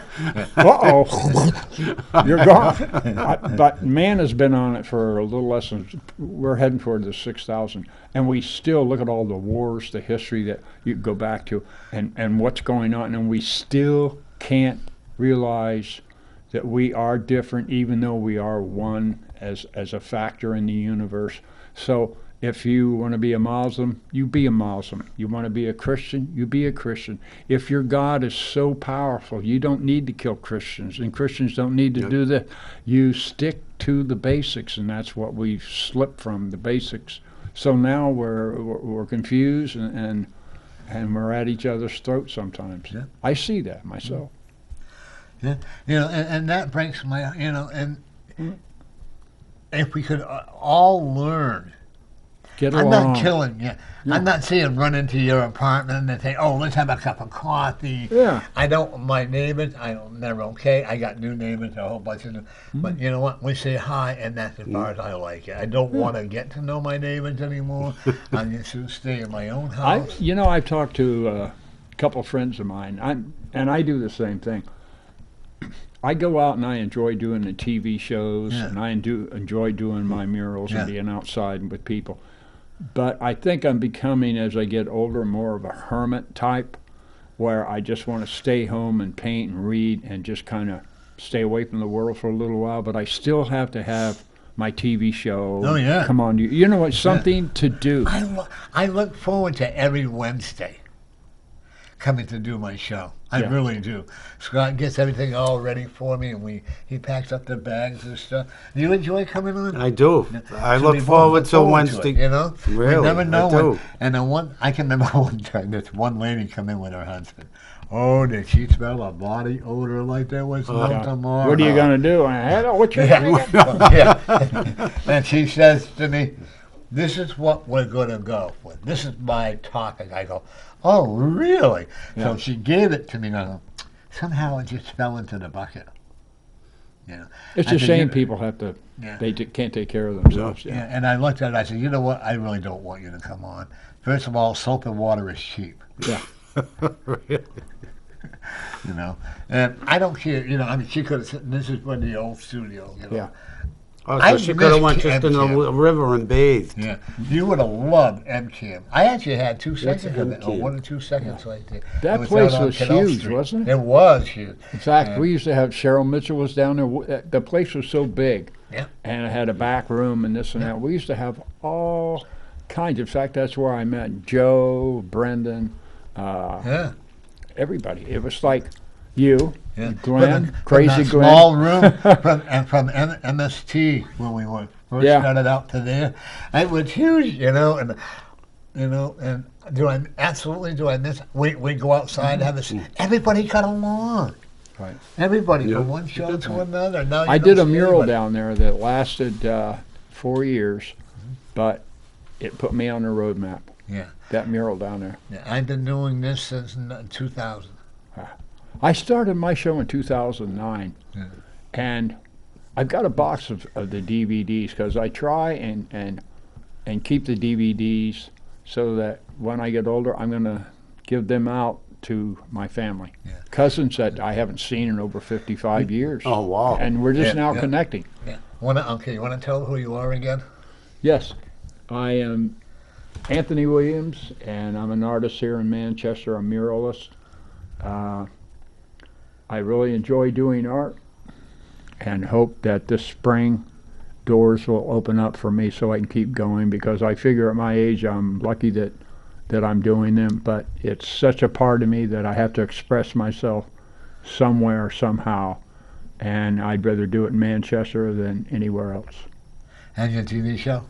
And I have my TV show, Art Expressions. I shoot every other Tuesday. So if anybody is interested, my email address is amwpaints26@yahoo.com. Get a hold of me, and if you're an artist, I don't care if you're rich and famous or just starting out, or whether you paint with crayon or draw, get a hold of me, and I've got a show, and I'd love to have you on. And who are you? Well, now I'm the readings guy. No more Lowell Medium Shop, because that's Passe. right. I don't live there anymore. Now I'm the readings guy. New phone number, 603-404-9338. And sort of like Anthony, I'm an artist, but I let my spirituality show in a different way by giving fantastic psychic readings, tarot readings, crystal ball. Well, I'm Norman Moody, Reverend Norman Moody. I actually went to Born Again Christian Bible School. But I am a Reverend, but my spiritual is right there. Norm, spiritualvisionary.net. My email is psychicvisions by Norm. I'm also on Facebook, and also this show will be shown throughout the whole week. And you can go to YouTube and you can see the shows that we've done. Do you put all your shows on YouTube? Yep. See, I don't know how many art expressions that I have up there, but like I said, I had a friend come over that he was an engineer and he knew all about computer, and he couldn't get it to work. And I've heard that it's very hard. You do it all the time, don't you, Scott? I don't know Yeah. anything about that stuff. Did you get I rid don't of your either, drive? Sam. Remember that drive one? Did you get rid of that? That OneDrive? Yeah. No, but I'd like to. Because Gary is going to help you. Gary emailed me again about a week and a half ago and said that he hasn't forgot me. We just have to, because of the holidays Yeah. that are coming up, that we'll just have to pick a time. So I've got his You two email. would have a great, because he's also a very strong born again Christian. Oh, that's good. Okay. And he's a legislator, though. I tell him he's been dishonorable one. I said, Yeah. but if you get a good pizza or a lasagna, he has deep pockets. Yeah. You know, we talk about that. And then Gary and I go out for breakfast. He's Lasagna, actually- that's a good meal. I Yeah. love lasagna. Yeah. He actually It helped is. me come back to the path of the spiritual path. Because the church that I used to belong to told me that I was such a bad person, that God took my little girl away because I was doing this and I was doing that and all Yeah. that. And, you know, and they were condemning me for things that I wouldn't even do it. And I said, this is religion. I don't want it. I don't believe in religion to begin with. I think that you're Catholic, or whatever, but it comes from the heart. I used to be Catholic. Yeah. I still am. I go to Mass every Sunday. Church following your head? That church roof? No, not on mine. No, not on mine. When I walk in the church, it lightens up. There you go. When I've been a Methodist, I've been a Congregationalist, I love following Buddha. And I've been a Catholic. I remember the time I got the confirmation to be Catholic. Well, So I tried got following Buddha, but he lost me in the forest. Yeah, yeah. And I can remember the priest come up and he slapped my face. I won't take him because I was hungover, right? Yeah. And he had the ring. I go, oh, that's beautiful. I mean, I will not kiss a ring. I'm sorry. Yeah. I don't know Why? what germ, because there are all kinds of germs on there. Yeah. You know, I look at, like speaking of Buddha, I look at Buddha as, he never proclaimed to be God. No. But he was a very, very intelligent person. He was, in my opinion, a philosopher.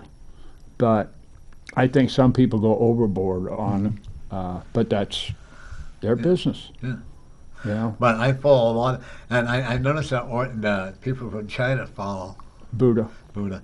Yeah. They have, and I want to go there. My hometown I grew up in, they have a Buddhist colony now. Oh, do they? Yeah. Oh, we can go to the temple and on the Oringenki or Yeah. on the Well, Oringenki. you know, have you ever watched that movie with Tina Turner? Tina No, Turner? but I have a neighbor. She's into Buddhism. Yeah. She tries to convert the whole Oh, building. that's Yeah. Buddha, Yeah, Buddha it's doesn't a- want you to do that. No, so he never proclaimed to be God. No. You know, What I don't like is when if you're a born again Christian, I'll respect that. Right. But with it, don't go out and say you're going to hell, you're going to do, and then go out and get drunk and Right. beat up your wife or have wild sex I'll with work. a woman. That's right. I agree. yeah. I mean, that's just being, If you're Self-conflicting. Catholic, with it, you know. Yeah. I would say everybody is. I don't care what religion you are. If you're going to preach it, make sure you're above reproach. right. You still have to go because it's 5:45. No, I might as well say because I'm going to get 2 DVDs. Okay. Well, if I get a ticket, somebody told me, I don't know if City Hall's been open so I could pay the ticket, but if not, somebody told me to take it to a police station. Yeah. Because I noticed there's 3 or 4 new people walking around, so eventually I'm going to get, I don't see you get. because I'm only paid up till 5:44. How much are the tickets here? Well, they used to be $2. 10. Yeah. I think we But met it could one of be the 20 nicest. now, I Maybe don't know. hopefully you'll get the same guy that you and I met. Right. They had that parking off. David, real nice His guy. name was Dave, and I got to tell you, he was pretty awesome. But He the really guy was. that was writing the tickets? Yeah. Yeah. He showed The up. parking He guy. could have not said a word. He could have said "F you," because we were parked in a Yeah. no parking zone. Uh-oh. I mean, A loading zone. Yeah, I didn't even know because I just seen the white, Yeah. the white line. Yeah. So he said, "No, move up there. You don't have to pay Yeah. it." This guy was the most friendliest parking ticket officer. He really I ever was. saw. Yeah. You know, it's just like anybody else that's in a point of authority. You're going to have some jerks, and then Oh, you're yeah. going to have somebody that can treat you like a human being. Yeah. You know, I Yeah. mean, I got stopped one time. I'll never forget this. had just a rough day. I got up early. I was working. I had left the job to go to another job because I finished that job. I was hustling because it was Friday and I wanted to get paid and set myself up so I could take Saturday and Sunday and go, it's all over. Anyway, to make a long story short, I'm in Bedford right on the line, and I saw the yellow light, so I gunned it. I go around, head toward Manchester. Sure enough, here comes the cop. And she pulled me over. And I had another guy with me. And I said, wow, okay. So she comes over and she said, can I see your license? And I said, sure. And she said, you know why I'm stopping you? And I said, yes, ma'am, I do. I said, it's because I've just had such a blowout day and I'm tired, and I made a decision in a fraction of a second because I just want to go home and rest. So she looked at me, she came back, and she said, Mr. Williams, do you know you have a perfect driving record? Do you want to ruin that? And I said, no, ma'am, I don't. And she said, well, I'm just going to give you a warning. So I said, thank you. I said, usually, and she says, I know, I looked your record up. You're okay. She says, but remember how often you come back and forth to Manchester to Bedford, and guess who's sitting in the parking lot? So I said, I understand. And she smiled and said, okay. I got pulled over because in November I had a convertible, Yeah. and I had the top down. Because, well, I had worked an 18-hour shift in there, and that helped keep me awake. They pulled me over and they did the sobriety, but they were very respectful. You know what the guy said next to me? I'll never forget this. Drive down the road, he said, I'd never let a woman talk to me that way. Oh, what happened? Can you Call us imagine that? back. Yeah, they said phone there, so call us back. But then another time, Must I have didn't been think married. I was going. She Probably, I didn't call didn't today. realize how fast I was going. They pulled me over, and I forgot to pay the fine. Oh, And next Oh, thing I no. know, I paid $230 for a delay. And then I had to pay another $55 to get my license back. Whoa. And I had to pay another $25 to get my registration back. that's So why I guess know what? if I learned a valuable lesson. You if, did. if I get a ticket, I'm going to pay it. Yeah. I know some guys have got 3 or 4 of them in their glove compartment. You ever watch that Pocket War on TV? Parking was, that's pretty good. Oh, I yeah. love it. Detroit When- and Philly. Yeah, where they give them all these these guys get tickets. Yeah. And I Some of love them- watching the cars get that towed away. And I said, "Phew, luckily I The don't way have some of the people run up, you know, come on, you got to give me a ticket. And some of them, they're so cool, they just point at, there's a sign. Yeah. Yeah. It's, And it shows them how I wonder if they weren't on camera, if they would have been that nice. Well, I don't know. Some of them are. Yeah. it's just like anything else. I mean, defund the police it makes no sense to me. At the same time, you got people rioting, and the police just stand down because they're ordered right. to. Because, the governor Ridiculous. orders it. Well, when in Something's Maryland, when the governor ordered the Baltimore, when the mayor and the governor ordered them to stand down when they had that riot. Yeah. Now you got people running into crowds and killing people, Yeah. and you know that Yeah. there's been 12 or 13 other people doing the same thing around the country. They just run into a crowd of people, don't care if there's babies or not. Well, look how Something wrong. Yeah, look how they walk there up is. to the people that, like an older lady or a man, and punch him in the head and watch him, fall down or whatever. Just What kind for of the a heck of it. person is that? What kind of a sicko. human is that? Yeah. Well, just somebody should have forwarded me a video, from Facebook. It was in Boston. These kids on ATVs, what are they? They go up and pummel this 82-year-old guy. Why? I know. It's, You have to wonder what's in their tiny little brains. And if they have any brains. Yeah. I was There's watching something this evil. one video. That's- it where really is. These 5 black girls beat up on one black girl, Yeah. and they kicked a little baby in the head, and the police couldn't do nothing about it. Oh no, they wouldn't do anything about it. Yeah, it's ridiculous. Yeah. And then I watched when they were in a park, and these 4 black women beat up on this white woman. But you don't hear about that. You hear about what bad white people are. Yeah, see, And they're they trying to want- push that. Yeah. This Oh, is yeah. something I can see it. Other people can't. I can, and millions of us can see it. They want to push this racism to the point. And here at the bottom line, I told a friend of mine today, I said, under the Bush administration, we have 800 empty FEMA camps around this country, and that was from 10 years ago. So they might have 1,000 by now. Setting their empty prisons, what are they waiting and planning on? I'm serious. These FEMA camps, the last one that I knew that they built was in Presque Isle, Maine. And a friend of mine and his girlfriend were up there photographing. And they didn't know exactly what it was. But while they were photographing it, somebody came up from behind them, and another person comes out behind them and said, "Can we have that camera, please?" And Jason said that he looked at the guy and, "Well, who are you?" And he says, "You're about to find out if you don't hand me that camera." And he said, "Give me the camera." So Jason gave him the camera. And the guy erased everything off of it, hands it back to Jason, told him and his girlfriend, "You can either leave now or you can come with me, and God knows how long you'll be." So Jason and his girlfriend scurried to the car and got the heck out of there. A friend of his went back a month later, but further on apart, and they got pictures and they're FEMA camps. under the Bush administration, George Walker.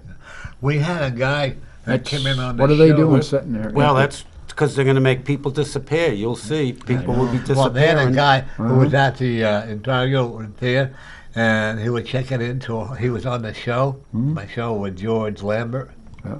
and he was where he actually got beat up outside of the hotel by the BLM, and then inside the hotel. What's going on with this violence on the rise? It's so Well, it's getting to the point now where this is what I mean about, like, I live in Manchester. This has been my hometown for a long time now. I wasn't born here. I used to live in Nashville for years before I moved here. I went to Florida for a year. I came back. I was back in the late 70s.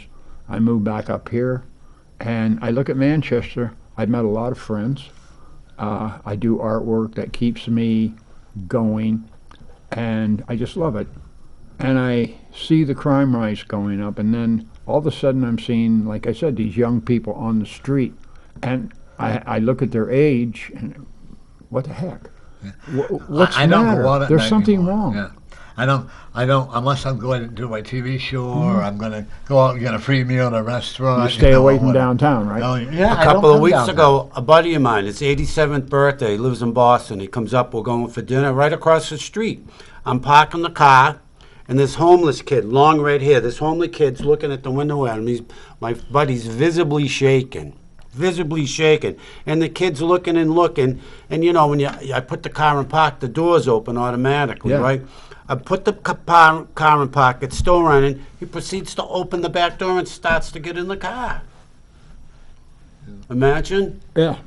There. Have you seen them?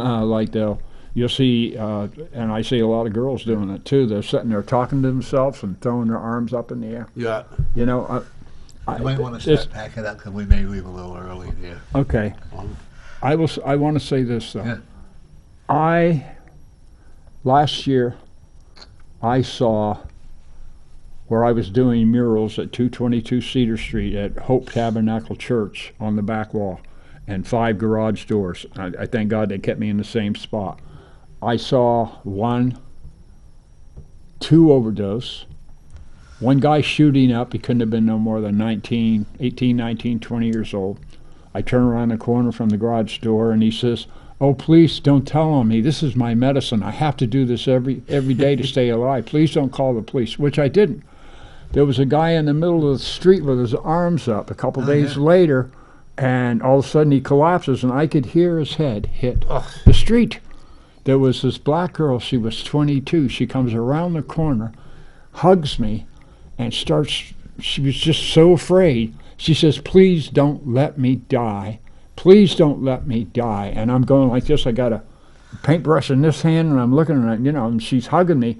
Then all of a sudden, I look, and I see this woman coming around the corner that we have monthly meetings at the Hope Tabernacle Church. The police show up. It's community. And she looks, and I go like this. She comes over and takes the girl away. I hope she found some help. But that's the truth. If I was a writer, I think I would include that with some of my artwork, because it's horrible to see that. She had more marks on her, and she was a very pretty girl. Yeah. And she was 22, she said. "I don't want to die, I don't want to die." But I looked at her neck, and you could see where she'd been booting in her neck. Yeah. You imagine Well, that? yeah. You hit the wrong vein or something? I had a young girl come across the street from where I live. She says to me, because I had already told her that in my life, so she said, "But if you go out with me and you give me $40, Yeah. then you'll never want to go out with another woman." Yeah. But I turned around and I looked, and there was an undercover cop waiting for her. Yeah. Yeah. Oh, yeah. You don't want to get trapped into that. No. I Well, remember. anyway, everybody out there, we got to had a great Thanksgiving holiday. Remember to be grateful for what you have. You can't change yesterday. Don't project for tomorrow. But if you want to eat turkey and all that stuff, enjoy and have a great time. But learn to remember to be grateful for everything that you have. Are you grateful? I certainly am. How about you, Tony? I am very grateful. Like I too. said, without veterans and we wouldn't be here. No. That's right. Even though, see, I bring up that I got healed of cancer, and I'm working on my diabetes, my blood is ready, my sugar level, okay? Mm-hmm. And actually, I'm very glad that I got it. And I'll tell you, as weird as that sounds, because that helped me to appreciate what other people have. You know. But anyway, well, I'll see you all next week, and we're going to have Dr. Jody Mcdonald on, who is an herbalist specialist, a natural, we call natural, A home. homeopathic. That's Yeah, a homeopathic. That's natural medicine, Right. Yeah, There's a lot to be said for that. Oh, I believe there in is. that. I do herbs, you know. And we'll see you all next week, folks. Lots of turkey. Yeah.